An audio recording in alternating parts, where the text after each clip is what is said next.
Aquilo que escuto, esqueço. Aquilo que vejo, lembro. Aquilo que pratico, realizo. Essa bela frase de Confúcio, um sábio chinês que viveu antes de Cristo, nos traz bem a realidade para as artes visuais, que devemos praticar muito. Então vamos ver o passo a passo para realizar um trabalho com um ponto de fuga. A proposição desse vídeo é vermos o passo a passo que vai nos facilitar para desenharmos ambientes. Aqui nós vamos fazer um quarto, mas com esse conhecimento vocês podem realizar diversos ambientes, cozinha, sala, bibliotecas ou ambientes externos e criar composições abstratas também. Então aqui nós vamos desenhar um retângulo que vai representar a nossa parede dos fundos. Eu quero lembrar que esse vídeo é mais na área do desenho artístico, então ele não vai estar em escala, não vai seguir fielmente as proporções que quem faz decoração e arquitetura precisaria. Então aqui da nossa parede dos fundos, nós vamos colocar um ponto, lembrando que o ponto de fuga seria a altura do olho do observador. Então a gente definiu que seria mais ou menos essa altura e essa posição. E então traçamos linhas auxiliares, passando nos vértices aqui do retângulo e seguindo.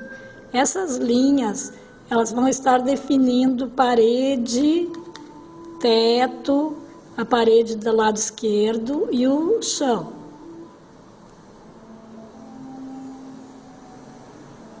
Agora vamos iniciar o desenho dos móveis. Então é bem importante verificar que a maioria dos móveis caberia bem numa forma geométrica. No caso aqui, um retângulo deitado vai estar representando a base da nossa cama. E bem importante, os móveis, neste caso, estão no chão.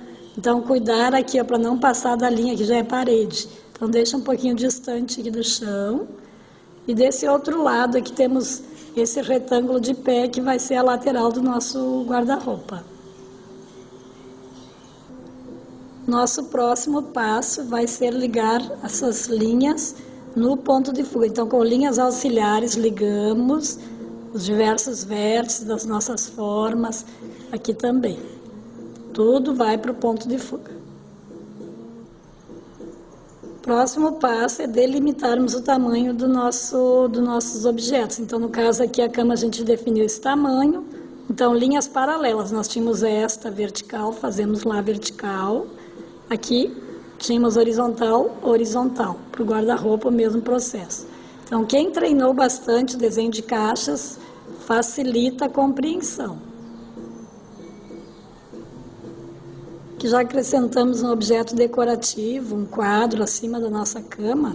Então, fazemos a linha vertical e ligamos para o ponto de fuga. Agora, para o nosso guarda-roupa, nós vamos precisar fazer as divisões das portas e gavetas. Então, fazemos um X na frente do nosso guarda-roupa, onde cruzou a gente traça a vertical. Nós temos a primeira divisão.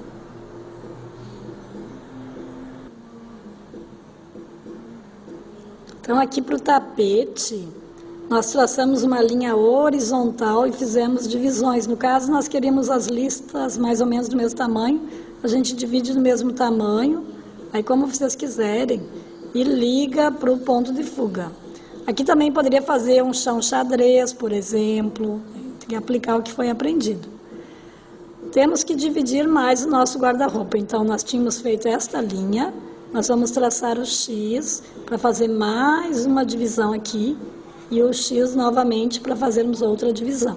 Então, quando queremos divisões, números pares, podemos aplicar essa técnica aí de fazer o X. Podemos acrescentar aqui então o colchão, tá vendo? Fizemos mais uma linha para cima. Temos uma janela aqui nos fundos, aí vocês poderiam fazer do gosto de vocês. E resolvemos colocar algumas gavetas. Então, no caso das gavetas aqui, é também semelhante a essa técnica. Divide-os em tamanhos iguais e traça para o ponto de fuga. E aqui um maleiro.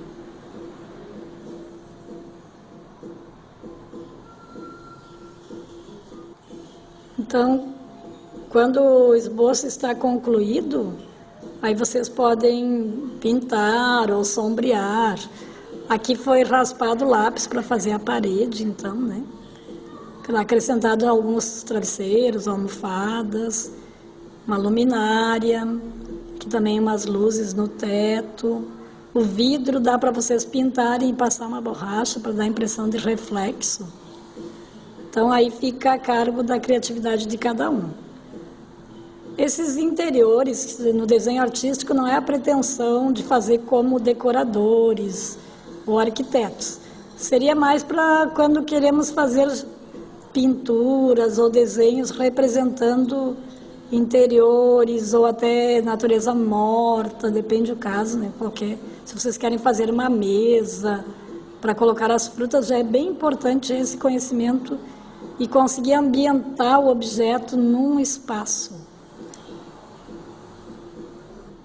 Então aqui, finalizando um esboço à mão livre, que também é possível vocês praticar a mão livre. Aqui eu mantive mais ou menos semelhante como o anterior, só troquei o lugar, então aqui, os objetos. Então aqui a parede dos fundos, o ponto de fuga, aí vem as paredes.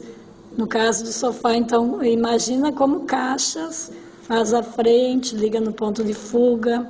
A mesinha também como uma caixa, né? Esse lateral também. Algumas plantas. Então aqui se quer fazer portas e janelas, define essa linha aqui primeiro e liga no ponto de fuga. Para o caso da janela também é o mesmo exercício. Então espero que vocês pratiquem bastante para poder realizar as suas ideias, concretizar bastante obras. Boa sorte, até mais!